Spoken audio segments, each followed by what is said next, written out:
just when you thought it was safe to go onto iTunes. This is Next Level Guy, the only website that makes self-development as fun as going to the movies. It's time to take the red pill and escape the Matrix.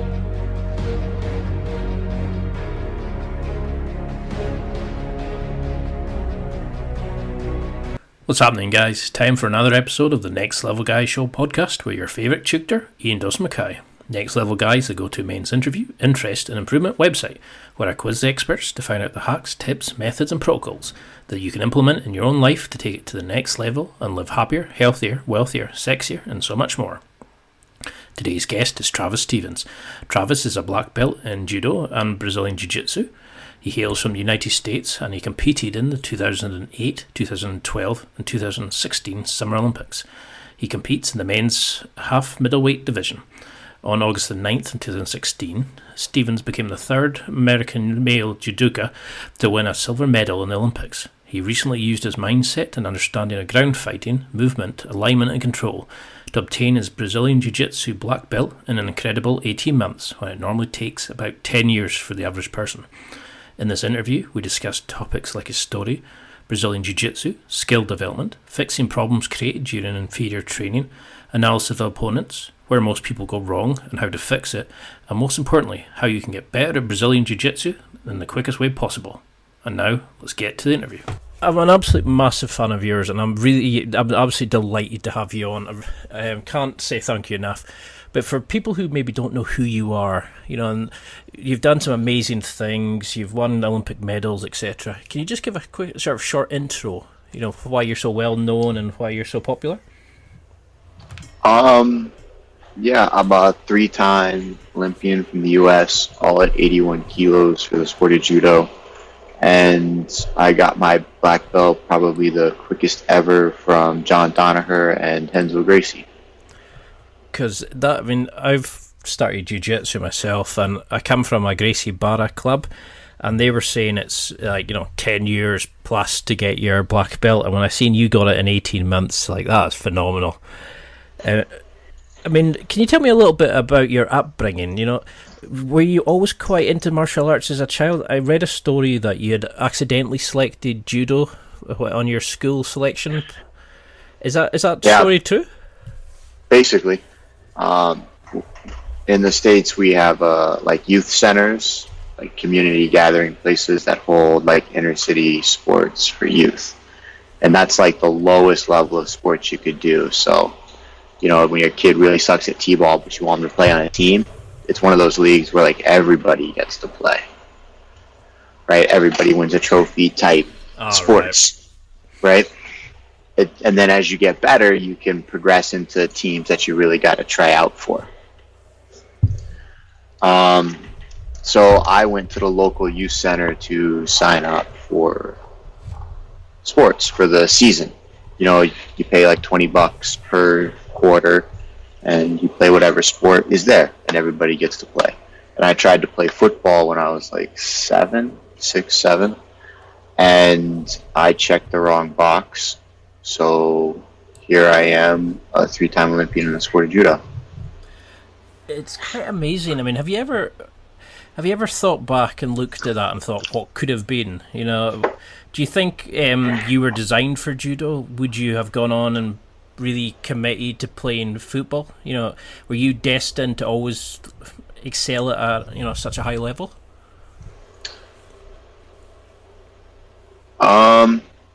Yeah, I think I was destined to excel at something at a high level. I think I wouldn't have done well in a team style sport. I'm more of an individual. My style of training and my thought process to the whole thing doesn't bode well for working with others. Because that's what I love about your kind of videos and your blog posts and stuff like that, is you really emphasize the deep understanding, the don't overcomplicate it, just get the basics to such a level that you're breathing them, that they're part of you.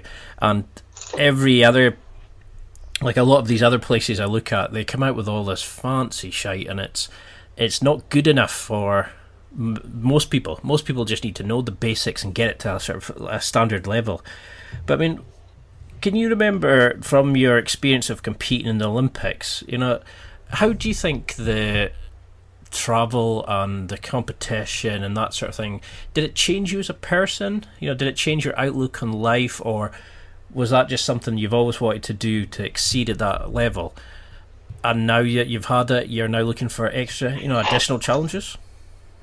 Yeah, the Olympics is a funny event as far as worldview, as far as what people perceive it as, how the athletes themselves perceive it that are there, and how I interpret it. They're all different, right? Two people can walk into a room and you ask them about their experience. It can be two completely different answers, and it's not that one person's right or one person's wrong. It's just that's how we view the world. So, having said that, for me, the Olympics, apart from being recognized as, the highest level of sports you could ever achieve, and we could go down the road of like Super Bowl or like the World Cup, or, every individual sport has their own thing, right? Like people who play tennis consider Wimbledon the thing you want to win. Right? In Jiu-Jitsu, for example, everybody calls ADCC the Olympics of Jiu-Jitsu, which, is blasphemy. But for me, my first Olympics, the biggest thing I took away from it was 90% of the people there are average Joes. They shouldn't be there. They shouldn't even be part of the competition. That's just how I view it, right? Like, let's take the 100-yard sprint, 100-meter sprint, right? Usain Bolt. Before you ever set foot on that plane if you're going to medal or not. Or you have the ability to medal. Like, have you ever done it? Even with the wind at your back, have you ever come close to touching his time? No. I don't think anybody has. So what are they all doing? Yeah, it's when you get people who say, "Oh, I'm going for the experience," and you're thinking, no. Is it even That's any not point? what it's about. Yeah. It's not what it's about. That's not why we're here. We're here to find out who's the best at the end of the day. I mean, could you identify that in your opponents? Could you see how they're approaching it, how they even sort of held themselves? Could you kind of like pinpoint these people out and know who your heavier opponents were going to be? Like when you prepped for them, did you just watch footage and then kind of focus on your own stuff, or did you kind of have a sixth sense to pick out who the trouble opponents were going to be? When it comes to competing, the best people don't win. Like, I'm not going to sit here and say I'm the best judo player in the world. I'm talented, I'm hardworking, but I am nowhere near the best. Some of the best judo players in the world are people you've never heard of, that have never set foot outside of their country, and they're probably ranked 10 in the world. They just don't have that competitive drive, they don't have that grit, they don't have that fight. But as far as like raw technique, raw ability, they're probably better than most. Some people just crumble under pressure and some people thrive under pressure. So competition is not a gauge as to who's better than who. Right? Like we have all been in situations where, John Smith has said blank and you kind of like disregard it because it's like, oh, who is he? But then somebody that you respect and recognize as being an influencer or being an expert on a topic says it, now it's something to listen to because they said it. That's how I define my competitions and my competitors. I don't care if you're number 3 in the world. Like, sometimes you're not worth my time. And that can be a stylistic matchup. That can be a, I just know you're going to quit. That can be a, you just fit well into my judo. That could be you have a guy on your side of the bracket that I know you can't beat, so why bother studying you because you're not going to make it to me anyways. There could be a lot of things. I love that kind of attitude. It's like when I watch your videos, you're such an intense guy, you're so passionate about it, but I get that vibe from you that you're thinking at another level compared to other people. That you're not cutting through the same level of crap. You're not doing it for the views. You're not doing it for the fame. You're doing it because you have like a true love for the sport, a deep understanding of it, and you can actually sense that in other people. To compete at that level, you must be able to sense every sort of movement. It's almost like, does things sort of slow down when you're competing? How does it work in like at that kind of level? I mean, I spar in Jiu-Jitsu, and I get people who come out and they can't remember what they've done in the last 5 minutes. They kind of know the odd move or maybe what they got chalked out by, but they have no kind of sense of what's going on. They're completely fighting the whole way through it. And I think I read in an interview where you said the worst thing that people do is not think when they're going through, when they're sparring, when they're competition. Was that the thing that really helped you go from 5th place to 2nd? Was it the fact that you changed your training to sort of feel it more? The thing that really, really did help me was when I went into London, and people will always tell you this, that if you want to win, you have to believe you're the best before having ever done it. Right? Like, you got to truly believe you're in the best shape of your life.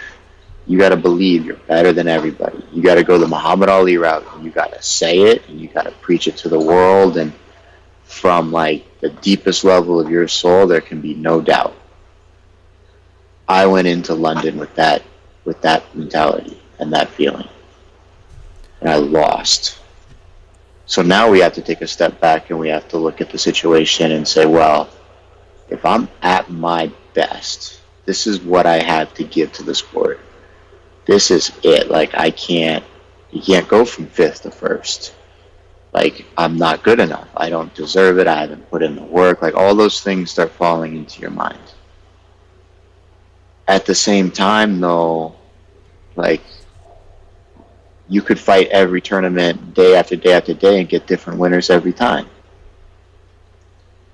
So, who's to say you can't be Olympic champion just because you finished 7th and 12th? Like, why do I have to get better? Why can't I just get more consistent? Like, why does my technique have to get better? It's a great question. And when you look at it that way and you're like, well, here's what I'm going to do. I'm going to be happy, I'm going to be healthy, and I'm going to do my job. That's it. I took on no responsibility for anything other than 3 things in my life. I made weight every time. I showed up on time, and I gave it everything I had. No matter how tired I was, like, I made sure at the end I had nothing left to give. That was it. That's all I had to do. If my technique wasn't good enough, that's my coach's fault. If I wasn't as strong as my opponents, that's my strength and conditioning coach's fault. It's not my fault.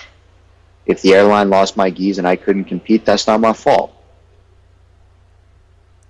So really smart. I like that, because you take the pressure off yourself. You don't come in with all this extra burden, and you can just be you and focus on, like you said, those 3 things.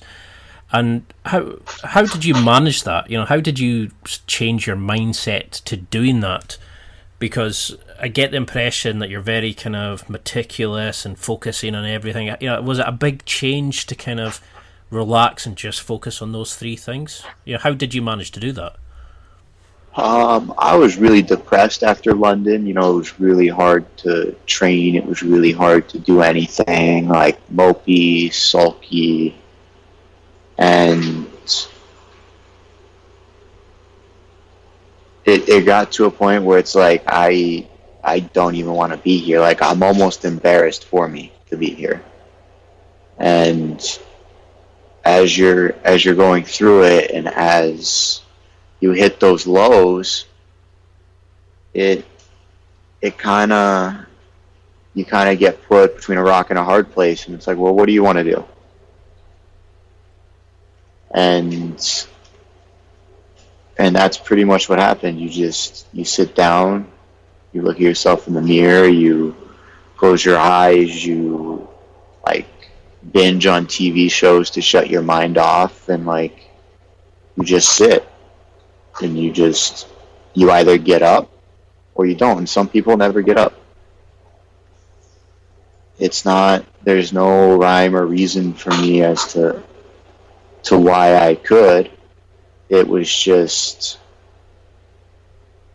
let's look at it as, I'm King Arthur, and we sit at a round table, and I have my staff of people that I've put in charge of certain roles in my life.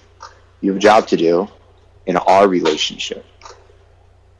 Do your job, or you'll be fired. Right? Like, if your boyfriend or your girlfriend's not doing their job, fire them. Because there's some things that are more important to your life than the next 6 months, or the next year, or the next 3 years. Right? When you fight the Olympic Games, that is 90% of what your life has been about. 90% of your life has been about this one thing. Like, fire people. Hold people accountable. Hold people to a standard. Hold yourself to a standard. Because that sort of goes against our, everybody kind of says, oh no, you take responsibility, you're the focus, you do this, you do that. And yeah, when I heard you, I think I heard you say that in an interview, and I was thinking, that makes a lot of sense. You're taking these people in to help, and if they're not up to the level that you need them, it's like, why are you going to blame yourself for not being strong enough when they've put a plan in place and things like that? I think we put far too much pressure on ourselves. I heard you say one, I think it was around Brazil, where you said that you enjoyed going in to a stadium in a foreign country with the foreign favourite competing against you, and competing as the underdog, using the underdog mentality. Do you still feel like that? Do you still like going to somebody else's backyard and competing that way, and being that person that wants to go in and smash them in front of their own fans? Was that a motivation at that kind of, just for you to succeed? What kind of goes through your mind before a fight? Are you still in that mold, like looking at as the underdog and thinking you're just wanting to go out and do your judo or your jiu-jitsu? What kind of mindset are you coming to nowadays? Normally it's complete relaxation, right? Because again, looking back at those changes from 12, like, you've got to ask yourself, like, when I looked at 12 and I was like, I finished 5th, what would I have done differently? And I was hurt before 12. I had a Liz Frank fracture in my foot. I threw a guy right into a chair because I was pissed off at a tournament that didn't matter. It was a goodwill tournament, but I was pissed off and I was angry. I threw him into a chair. I broke my foot in February. I mean, probably for the better. I took 5th at the Olympics still. I found Jiu-Jitsu, and here I am today with the silver medal. But looking back after 12, like, would I have changed? Would I have changed any of the decisions I made? And the answer is no. The reason being is I trust myself. I trust my staff.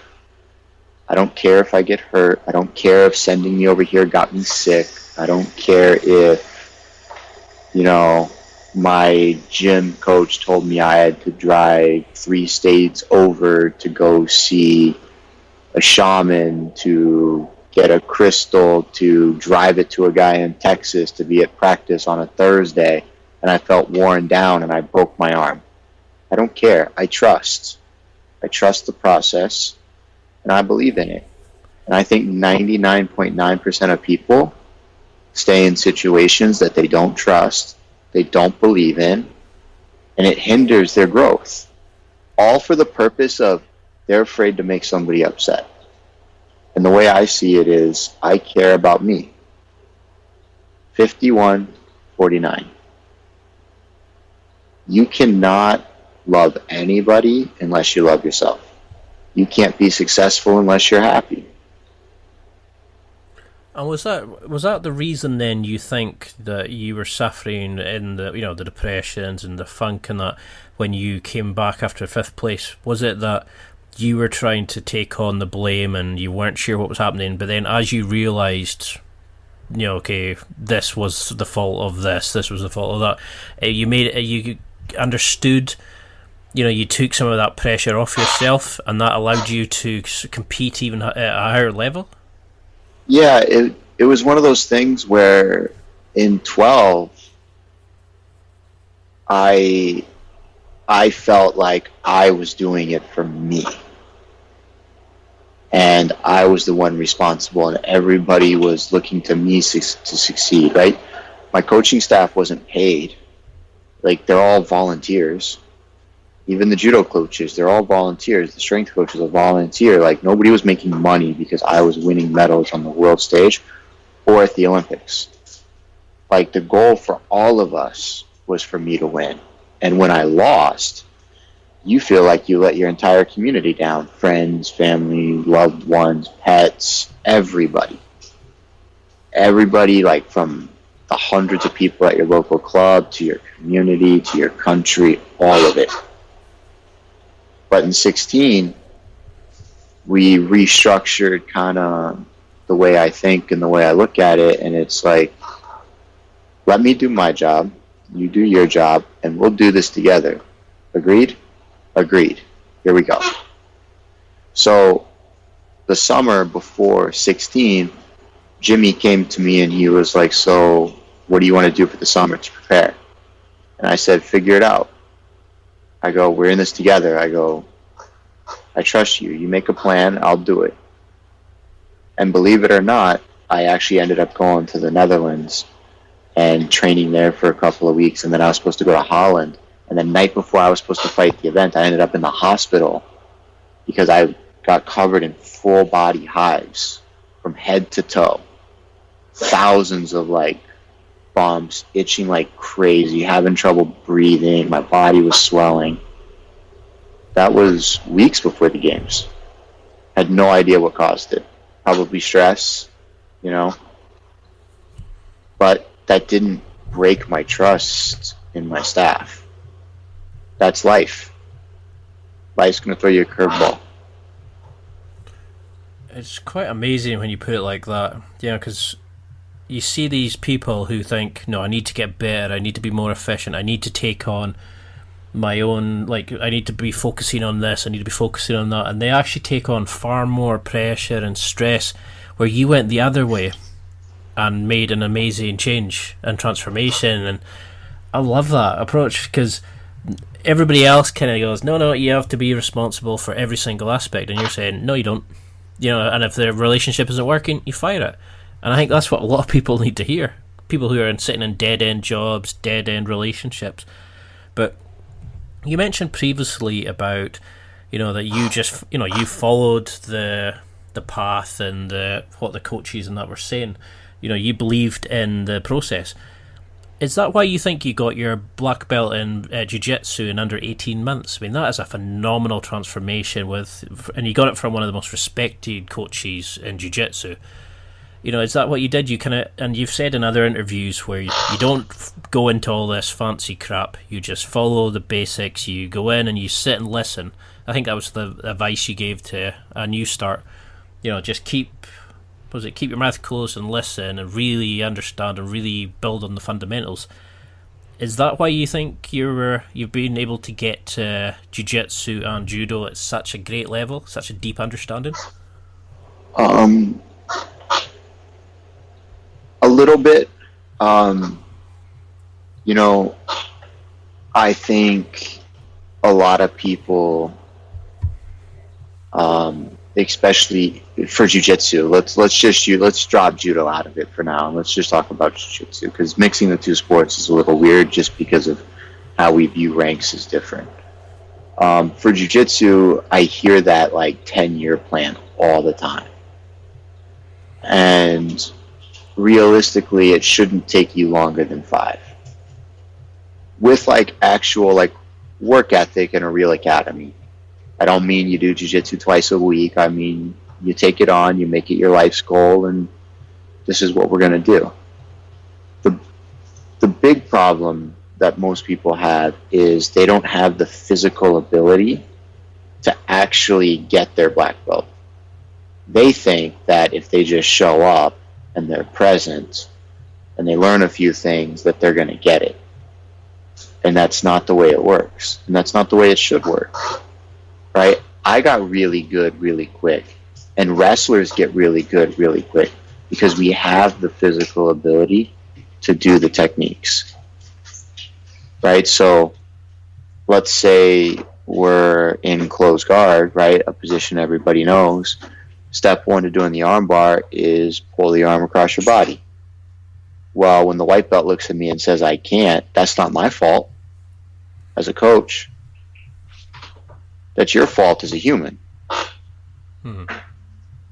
Right? So if you can't even do the moves from a physical standpoint, then whose fault is it? So when I walked into Henzo's and John's, I had the physical ability to do what was asked. So not only did I listen and I did it, but I had the physical gifts in order to do it. Like, I get adults in class that can't do a forward roll. You're probably on like a 2-3 year path to blue belt, buddy. Sorry. It's scary, that, isn't it? It's like we've got a society of they're so ill and out of shape. I mean, it took me, I got my blue belt, like I'm one tab blue belt at the moment, and I got it in a year and three months, something like that. And we kind of do it with Gracie Barra, and they're very kind of controlled the way they do it.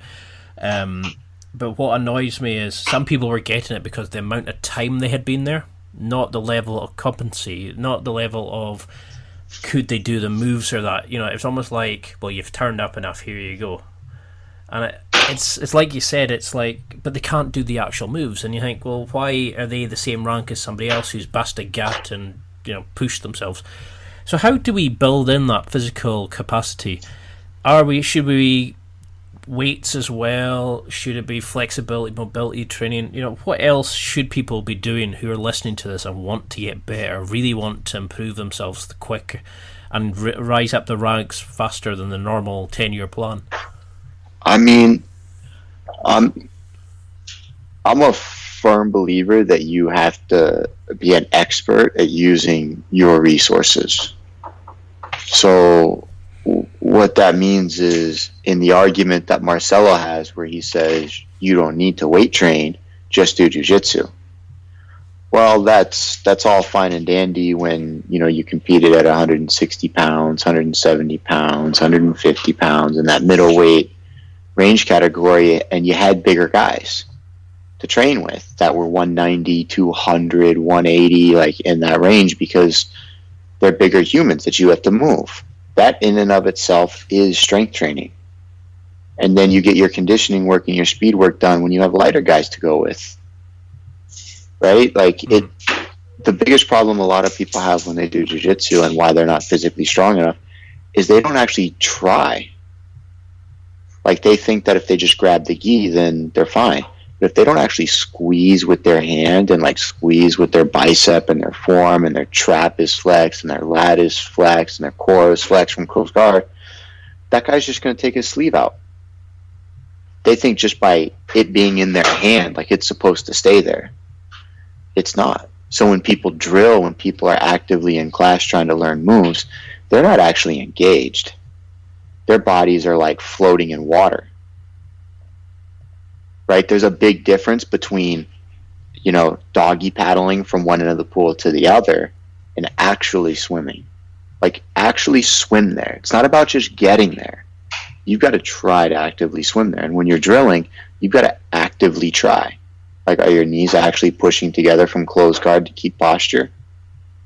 Right? Are you actually still pulling down? Is your partner being a good partner and giving you that feedback that says, hey, I'm giving you that 10% to lift my head up? Or are both of you just laying on top of each other, staring off into space?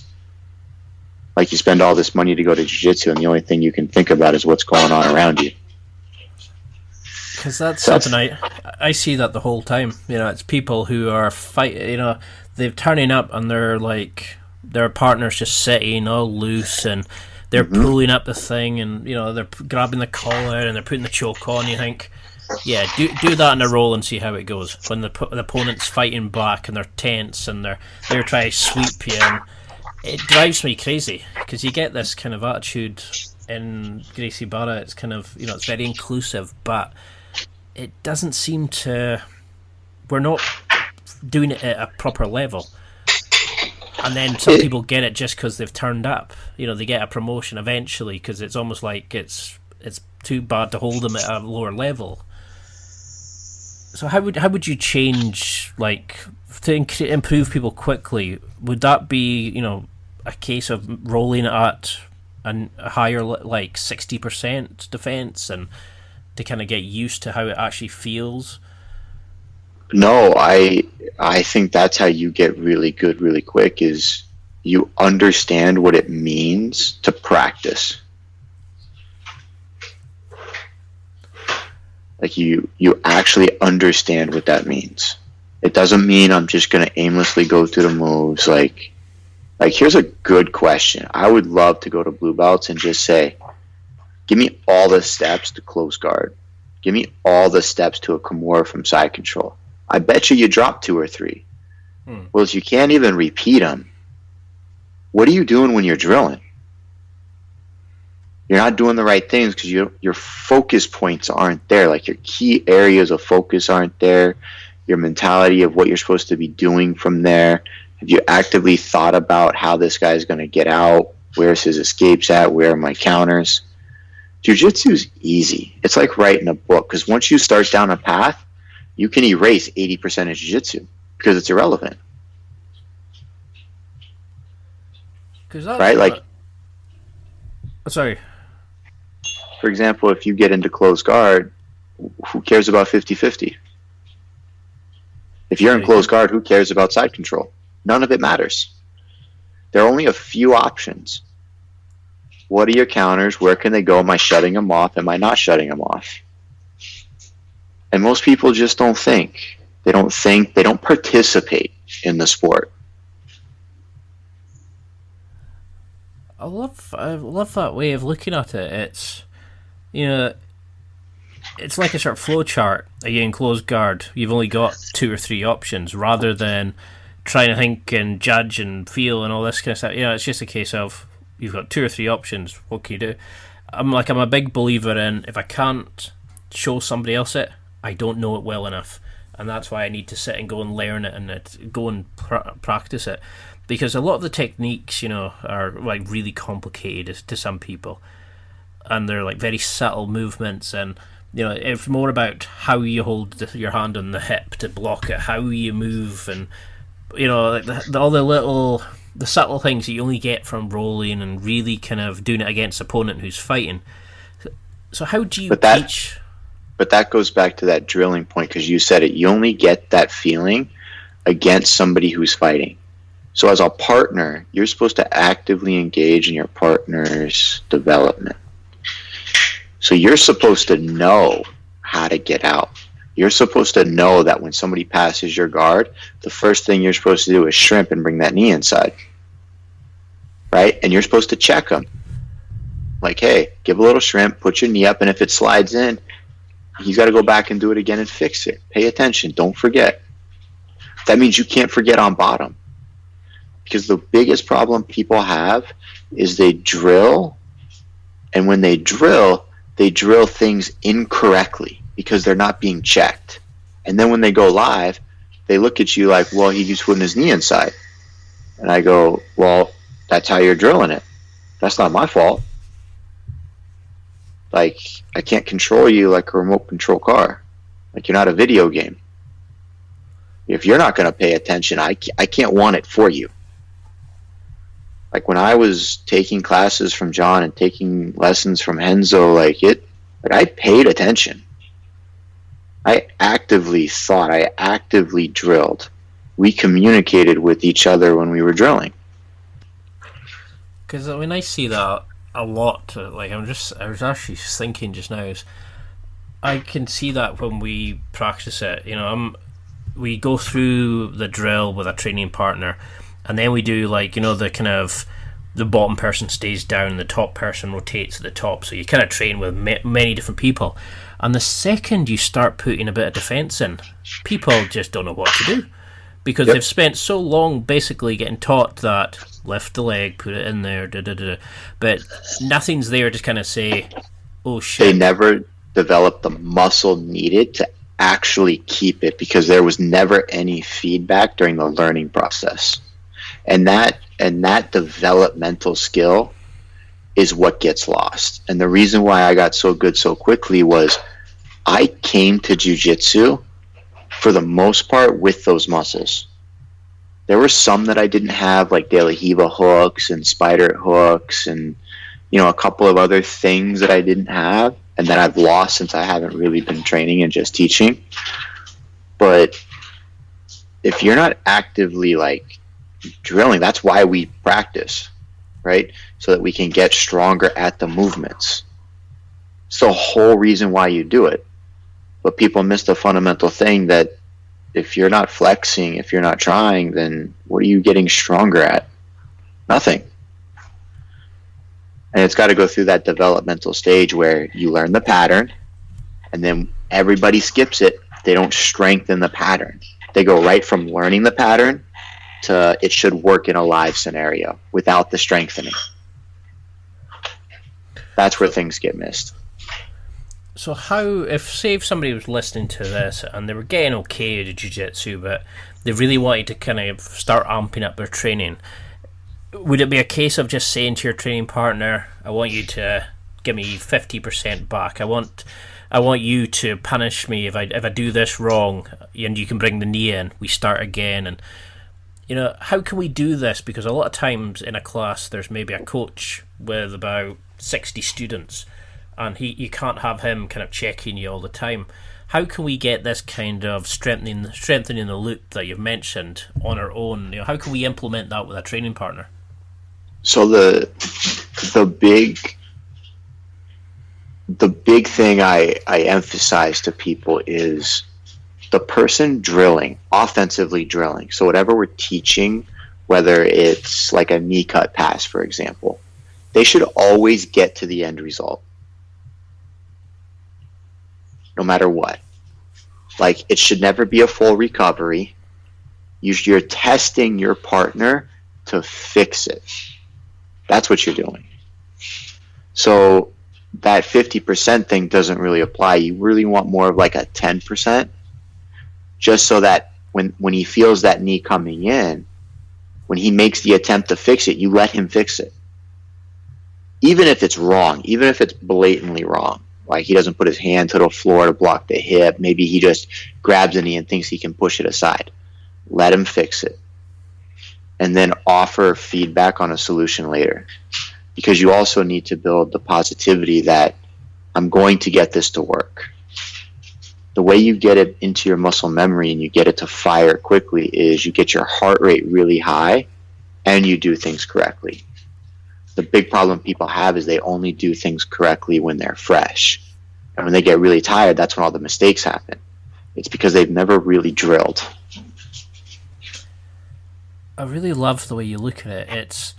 I can tell you're at a high level, you know, because you're cutting out all this modern day fancy stuff that everybody loves, Berlin bolas and all this kind of stuff. I mean, I'm 6'3", probably about 250 pounds at the moment, and I immediately just, bracelet guard, pressure passing, control like the hips, control the leg, and all that kind of stuff, and like the Tozzy pass, the over under, and really grind my way through it slowly. And I find that all these fancy moves that we learn in class none of them can do any of that stuff because they can't get me off them to get into a position to do it. And that's the kind of thing I think, well, what's the point of learning all this stuff? Surely we should be learning like the universal components of controlling opponents, setting it up. It's fine to show the submission, but a lot of times they don't show the chain. They don't show how to break the guard, how to pass legs to get round the side, how to secure it, then how to do the submission. We only get like B rather than A, B, C. I love it because that goes back to an interview you did where you said Jiu-Jitsu was like a Rubik's Cube and everybody tries to fix it all at once when they're rolling, whereas they should be just fixing the one movement at a time and build it up from there. Because I think you said it was, we try to fix everything in one movement. So how can we utilise that? How can we learn to not... But to fix things in steps, can you sort of elaborate on that kind of idea? Where because you said we defeat ourselves but try to do everything at once. Yeah, the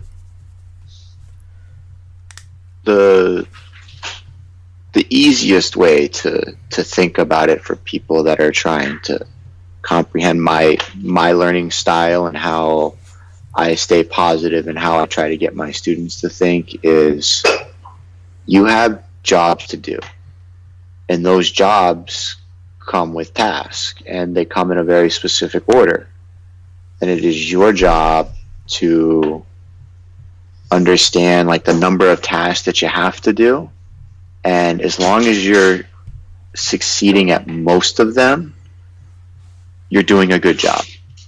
And we have to understand that at any point during any of your tasks you can lose, because there's no such thing as a right answer in any sport, right? Every time you put your foot somewhere, every time you put your hand somewhere, you can get caught.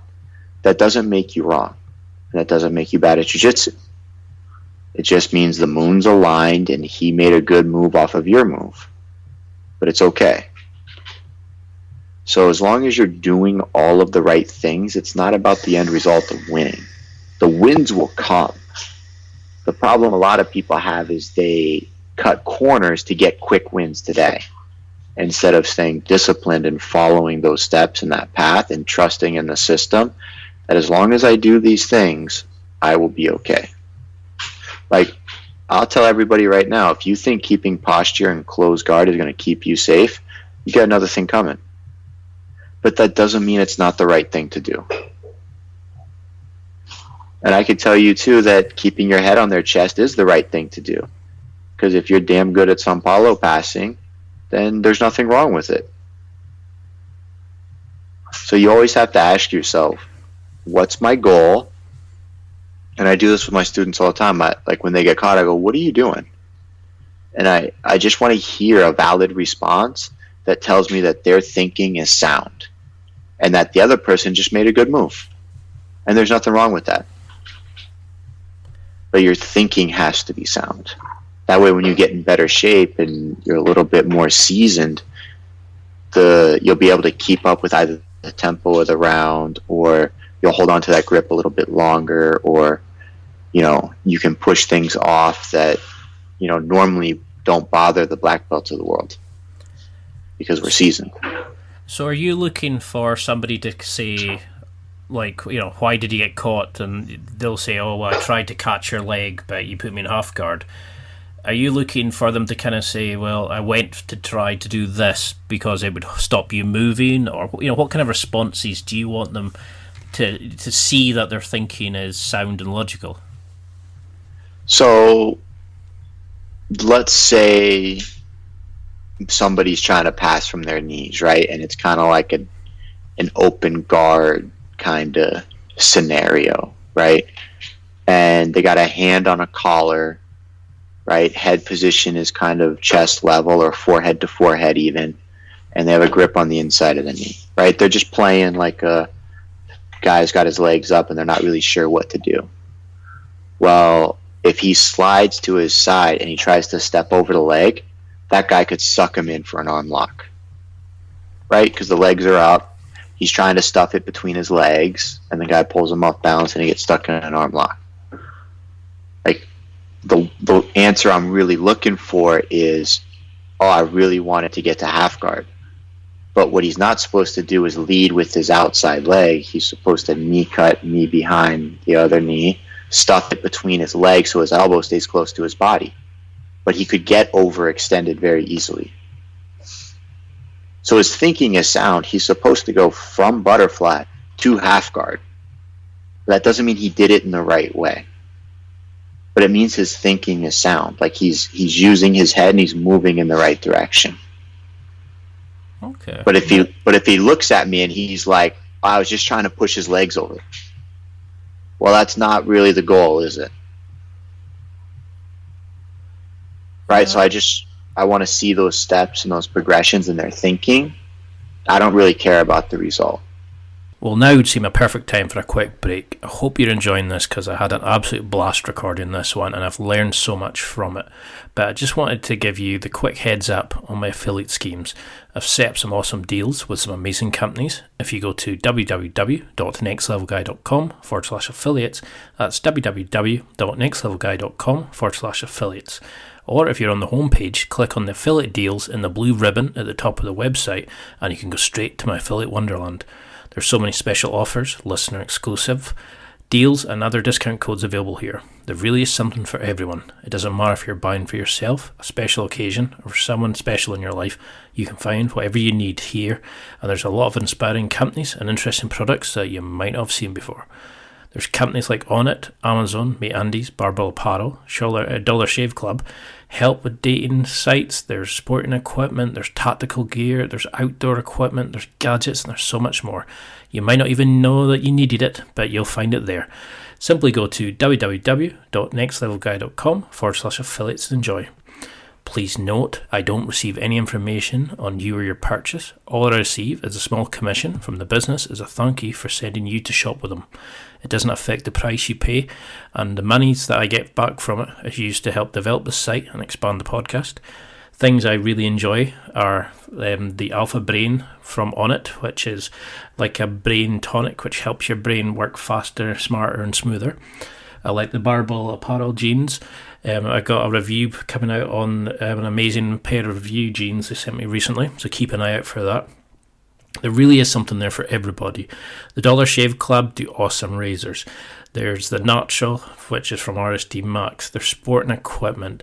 There's links to my Amazon account. And if you want to buy me a present, there's my wish list too. There really is something for everybody. Doesn't matter the occasion or what you're looking for. You can find it there. Simply go to www.nextlevelguy.com/affiliates. And now, enough waffle, and let's get back to the interview.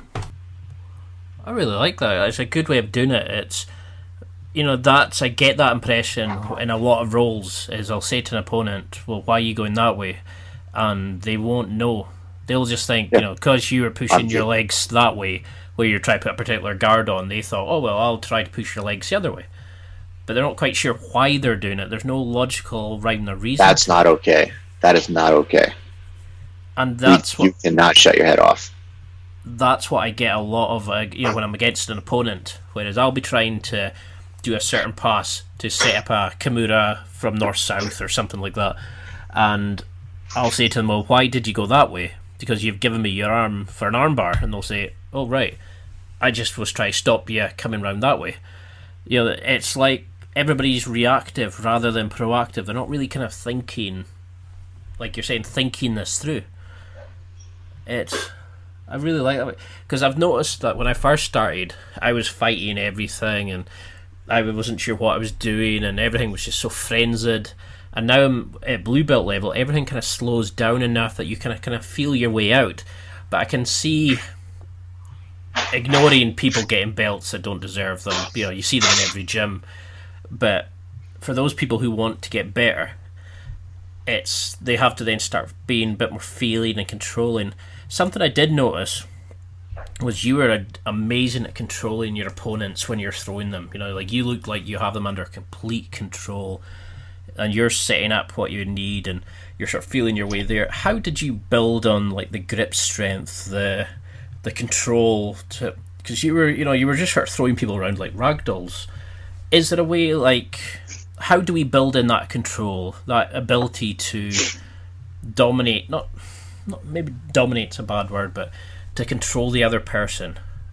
Because this is the thing you see a lot in Jiu-Jitsu, is people don't know how to control the other person. They know the move, but they can't hold the person down enough to do the move. So how can we work on our ability to control and manipulate the person into where we want them to be? I would say most jiu-jitsu players for their size are relatively weak as athletes. And I say that with extreme confidence, and anybody can challenge me on that any day of the week.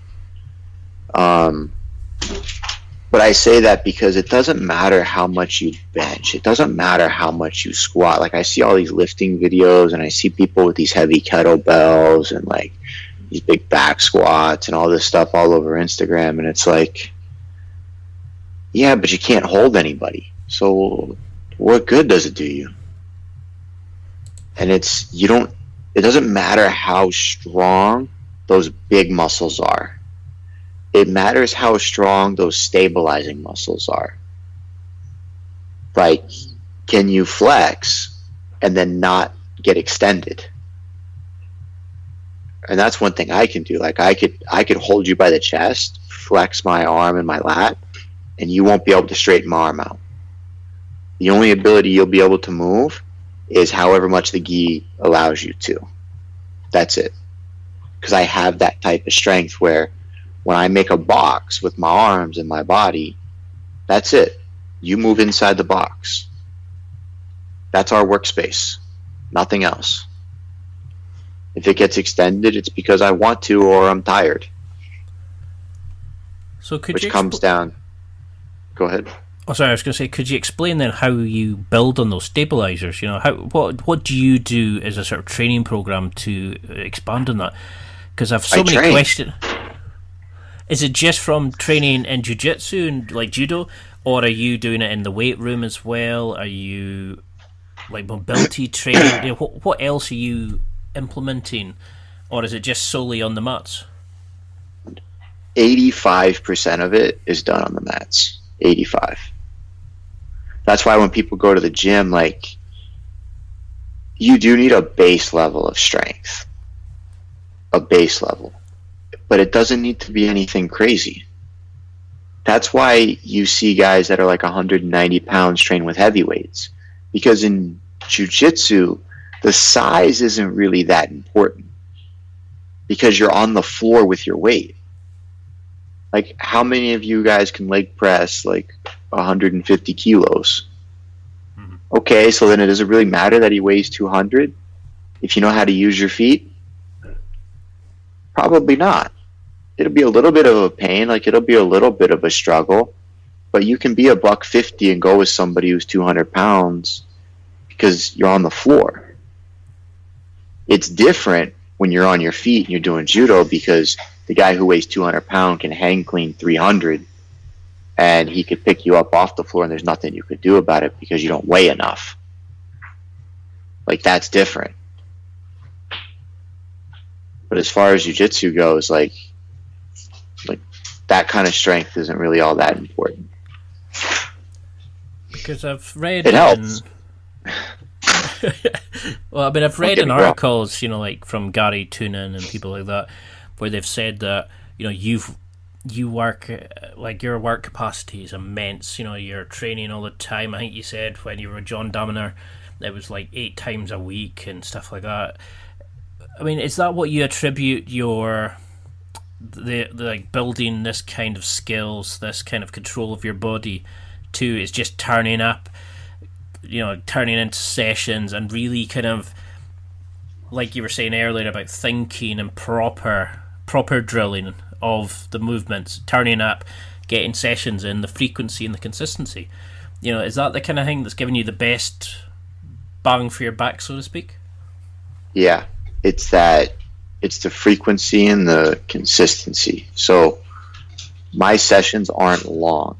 I don't do 3-hour, 4-hour long sessions, but I do a lot of sessions, like a lot of hour and a half long sessions, like 5 or 6 a day.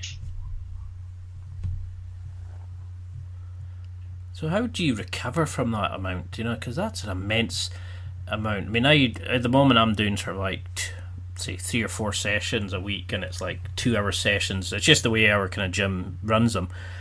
And I mean, I'm coming away, and I'm now looking at like getting protein shakes and thinking about maybe doing some gym stuff, thinking about running and stuff. But I mean, I'm working and all that full time, but we're nowhere near the level of training that you're doing. I mean, with all the other stuff you do in media and competing and all that kind of stuff, how do you recover from that? I mean, that's an immense amount of work you're putting in. How do you keep getting it to be able to grind at such a high level?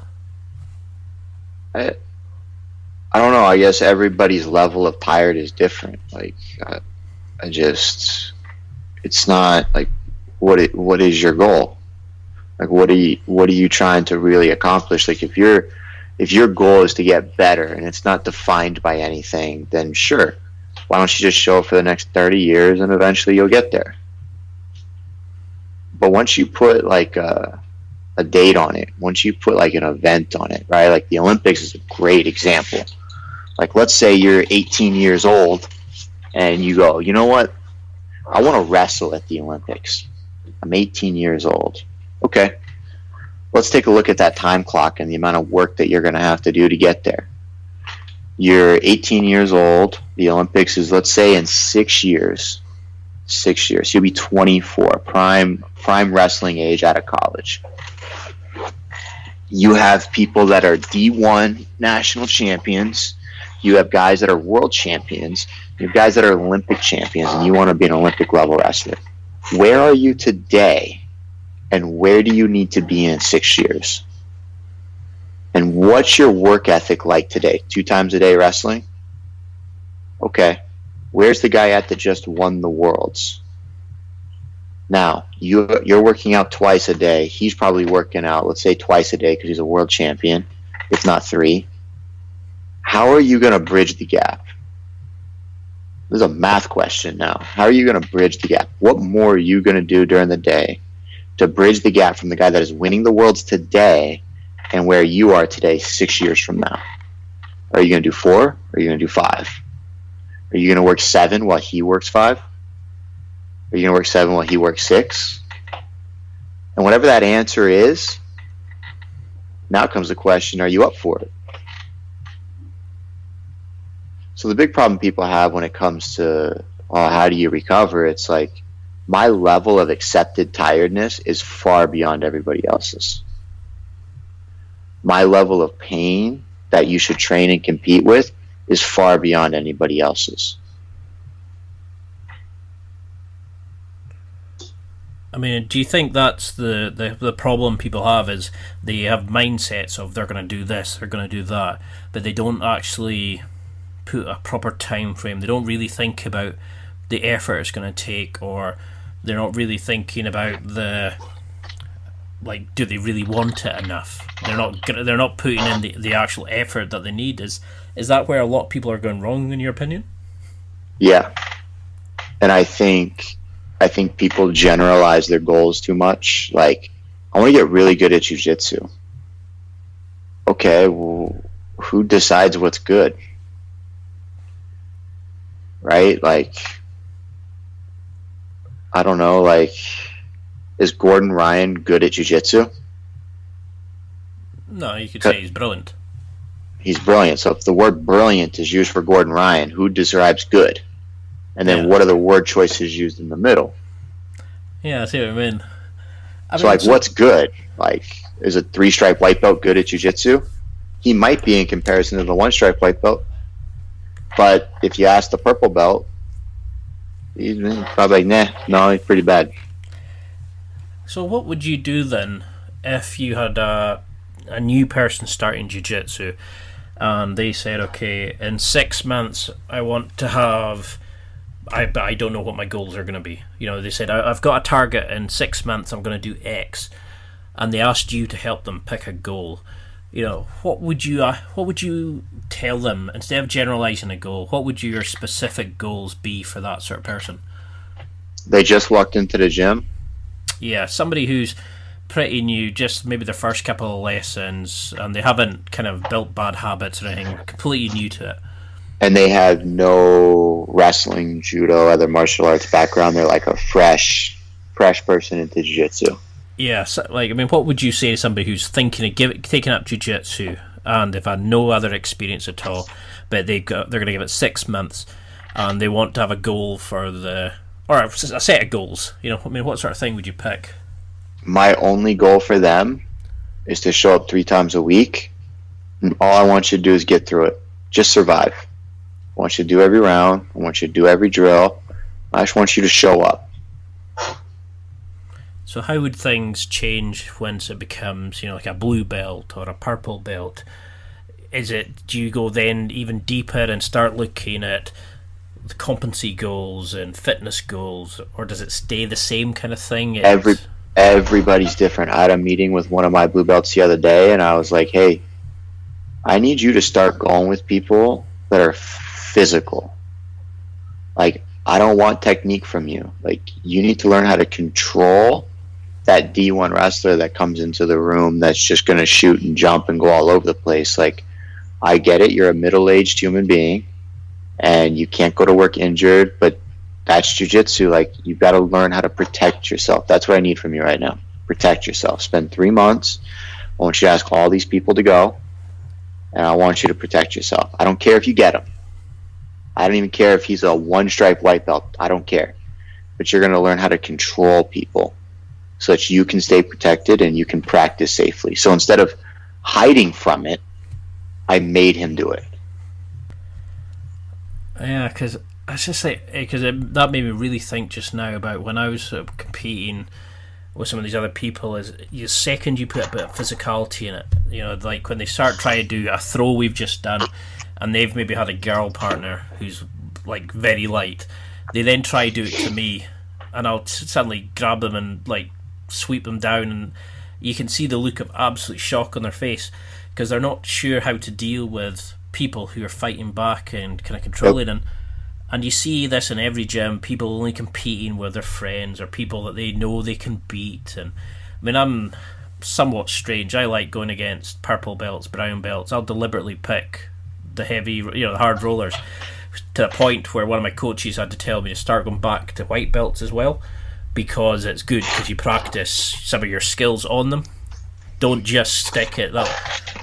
I mean, we don't have maybe like a lot of purples. We don't have a lot of brown belts, but we've got a lot of physical players, and but a lot of people avoid them because they don't want that kind of that fight, and it's quite sad. But I really like that. And that's why I make it not about the winning and losing. Like, just protect yourself. Like, learn, feel, understand that you're gonna be okay. So is that a really bad sort of mindset, you think, that a lot of people come 100%. with? Is that sort of win or lose? And so how should people be looking at? Is it just a case of just getting better, like subconsciously feeling it better? They're getting better each session. People just have to understand like what their goals are, right? Like when I tell him, like, this is what I want from you. I want you to control him, and I want you to be okay. If he gets tapped 3 times, but he's able to get to different guards, and he's protecting himself, and he's moving, and he walks out of the round, I make sure I go up to him, and I'm like, hey, see? You're alive. You're not injured. It's okay. Because it gives you that starting point of, like, I'm doing my job, I'm doing what the coach is asking me to do, and I'm excelling at it. Because it's not always about the W. Not everybody gets a win. But that doesn't mean you can't do your job. Yeah, because, I mean, recently I rolled with a sort of brown belt, and I managed to get a tap with a north-south Kimura that I love doing, and I can feel exactly where to go, where to place my body in it. And then I'd always struggled with a clock choke on bigger people who kind of fought back from turtle, and all of a sudden I kind of just flowed into the way that he had taught me how to do it, and with the right technique and the right control, which I've kind of developed into different ways, I managed to get a beautiful clock choke, and it was the first time I'd ever done it. And at the end I actually said to him, I didn't think it was on. and he said, well, the reason you were kind of feeling it now is you weren't trying to strengthen it on, you were actually jiu-jitsuing it on. And that made proper sense, and that's what I think we need is coaches who are giving that kind of feedback, that kind of, they understand it at that kind of level. And I think that's what makes you such a great coach. You know, you're understanding the mentality, the physicality, the technique, and you're able to kind of encompass it all together. I mean, your videos are amazing. I mean, what is your goal at the moment? Because you've reached the highest of the highs, and you've done so much. But what is Travis's goal at the moment? I'm just setting up my businesses, working my jobs, trying to make sure that when it is time for me to have kids and a family and I get married next year and that type of stuff starts happening, everything is set in place so that the family can be comfortable. And how do you think that's going to change you as a man? You know, have you kind of considered how, like, has your that kind of relationship changed your outlook on life? Have you changed as a person, do you think? No, I'm the same person I've always been. Like, everybody plays a very specific role in my life for very specific things, and don't leave your lane. Like, there's some people that I'm really good friends with that I talk to once every 3 months. There's some people I'm really good friends with that I only talk through text message.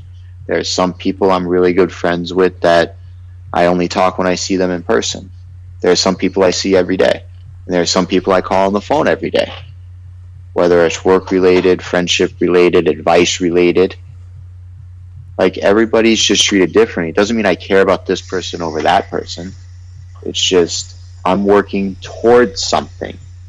And when you bring value to that, great.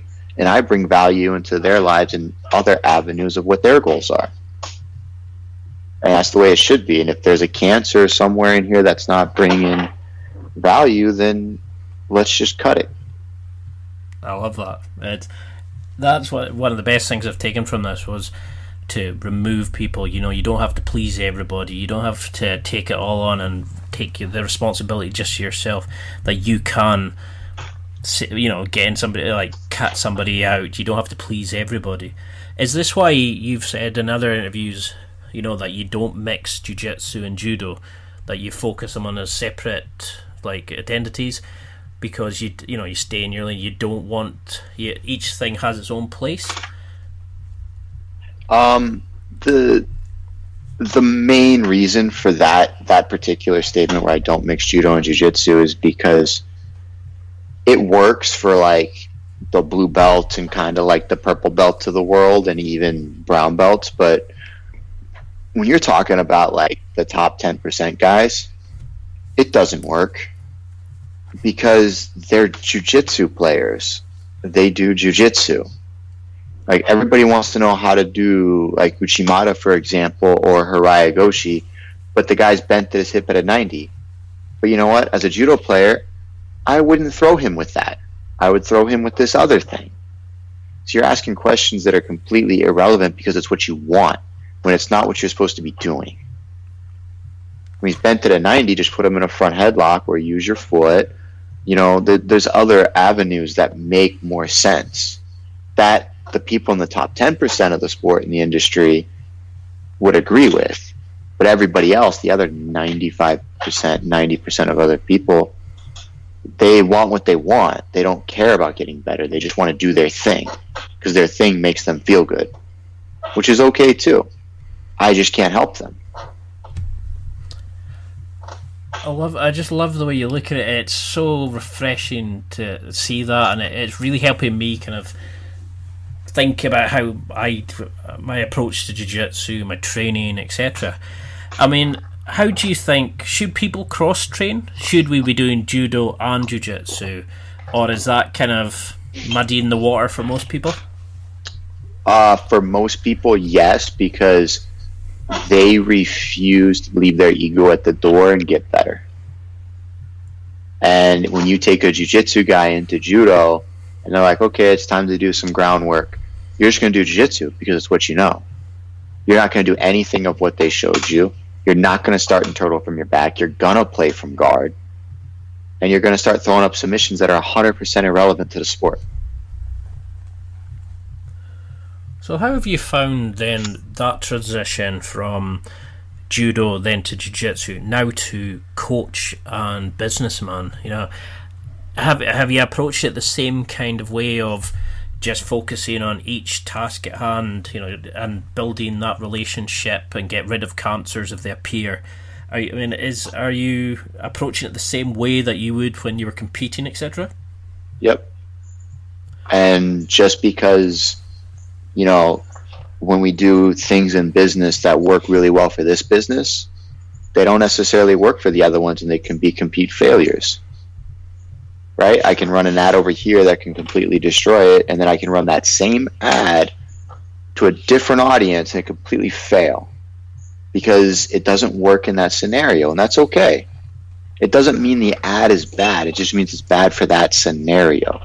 No different than that jiu-jitsu analogy with the Uchimat. It's just bad then. Like, when I give people advice, it's sound. Just because you can't A, physically do it, or B, you misapply it, doesn't make me wrong. Because that's what I love about your videos. It's you come on, you can see that you're having a great time with you know, is it you and Frosty and that, and you come in and you don't just say here's how to do the move. You explain how to do it, where people go wrong, but you cover all of those kind of aspects. And like, I've learned so much in just watching a few of your videos, and I threw them into like some of my own training, and it made me understand things on a completely different level. And that's why I loved your stuff. I mean, we could go on for hours about the Olympics and training. I mean, I would love to have you on again and really dive deep into this, but I mean, I'll try to keep this one general, but you've done some amazing things. So for people listening, you know, what would you want them to take from this? If they had to kind of absorb a sort of take-home message, what do you think it should be? I think you should decide what you want in life and then go for it. No questions asked. Anybody that doesn't support you, I think you should cut them and find people in your life that really want to help you accomplish your goals, no strings attached. They want to do it because they know it's going to make you happy, and they love you, and they want to support you, and it is what it is. Like, a mansion and a nice car and all these nice things, that's not success. Success is waking up every morning early because you want to live life. Not because you have to, because you want to. Like, I love waking up at 5:30 in the morning to start my day, and I love coming home at 11 p.m. That makes me happy. I love having things to do, and I love the success that it brings me, and I love that people can count on me to do certain jobs or figure out how to do certain jobs, and that's what makes me happy. That doesn't mean it's not going to make you happy. People need to figure that out, and I don't think most people know. I think people are yes people, and they go, yep, I want to go do that. I don't want to go do that. I don't do things with my girlfriend / fiance when I don't want to. I don't want to do that. That's not going to make me happy. That's not going to better our lives. That's not going to make you happy. It's just the thing you want to do right now. Go do it. Like, she went salsa dancing the other night, and I was like, I'm not doing that. Not in a million years am I going to do that. That's not my scene. I don't blame you. It's not my scene. I'm going to go work. I'm going to do some things, that are going to, like, make me happy. You go do something that's going to make you happy, and we'll tell each other about it when we see each other over dinner. And that probably gives you a stronger relationship because you're both being yourself. You're not pretending to be somebody, or you're not just grimacing your way through it. It's not about faking it. Like, if you don't love jiu-jitsu, then stop fucking doing jiu-jitsu. It's not going to get any easier. It's just recently, while I was doing some like prep for you, it got me all excited for jiu-jitsu again. Just listening to your podcast with like flow grappling and watching your videos, it got me all excited because I realised what it can be. The reason I fell in love with it in the first place. I kind of lost my way there when we kind of, the coaching went a bit awry, shall we say, but my passion is coming back after interviewing the likes of yourself and some of the other Jiu-Jitsu legends. But one of the things I love asking is there an unusual fact about yourself, that people are always really surprised to hear? Because we know so much about you being like the legendary jiu-jitsu judo guy getting the belt within 18 months, but is there something else that people kind of go, oh my god, why, are they really shocked when they hear it? I think the biggest thing that shocks people is I am a normal human being. And I say that from the point of, it bothers me when I meet people who put me on a pedestal. And I get it that I've done these things that people really look up to, but that is one avenue of success in a life that creates many avenues of success. Like, did I want to go to college and get an MBA and have a family? So when the dad comes up to me who has a college degree, who makes, a six-figure salary as a blue belt, that looks up to me, like, it goes both ways. Like, I would love to have that too, but I couldn't, because I chose success over here and you have success over there. Like, it's not, success is success. It's not predicated on whose is higher than the others. It's that made him happy, this made me happy. But now I want what he has, and now he wants what I have. That's just the way life works. I mean, it's not too late now. I got my degree at university. No, but that's what I'm saying is, like, guys who go to school late after, we want that thing that they have. And now that they started sports, they look up to the thing we have. So it's one of those things where, like, I'm just a guy. I just woke up and I went to work every day at a younger age than you did. I love that. It's probably the best answer I've had. People kind of come out with things like, oh, I like this, or you sang or played this instrument, and I really love that. It's such a great answer, and a very well thought answer.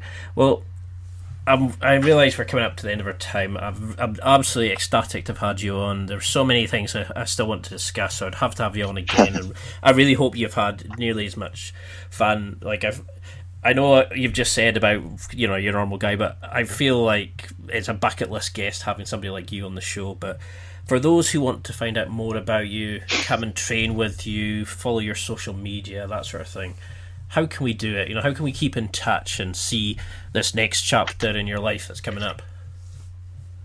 There's no one way to do it. I keep everything, fairly separate, but the easiest way to do my personal stuff, to kind of get a glimpse at what's going on with me, is through Instagram at Judo Silencer. I have Facebook and I have Twitter and I have these other things, but most of my content is geared towards Instagram. I know you saw some of those bigger YouTube videos, but man, they just take so long to make. I haven't been able to get them out like I want to. So yeah, Instagram would be the way to go. Message me. I don't do comments. I do messages. I try to respond to everybody's message. That's usually my goal. And do you have anything coming up just now that you want people to check out? Any competitions, any gym stuff coming up that you want people to pay attention to? In 1 hour from now, I will be filming a fundamentals concept DVD with techniques. Everything from warm-ups to at-home drills, solo drills, the techniques that I want my students to fundamentally master and positionally master as their path to get their blue belt. Well, I think I know the next thing I'm buying. Because just looking at your stuff, it's amazing. You deserve every bit of success you're going, and I cannot wait to see the next chapter, because it sounds like you've been grinding towards this for ages. You deserve everything you're getting, and it's amazing to have had the chance to sit and speak to you. Is there anything you would like to add at the end? Man, I just wish everybody the best of luck. Like, live your life, enjoy your life, and get the most out of it. I'm trying to. Well, you're certainly hitting the next level in a lot of areas. I wish you nothing but success. That's it for another week. Thanks for listening. Absorb it, practice it, use it. Until next time, keep trying to hit that next level in your life.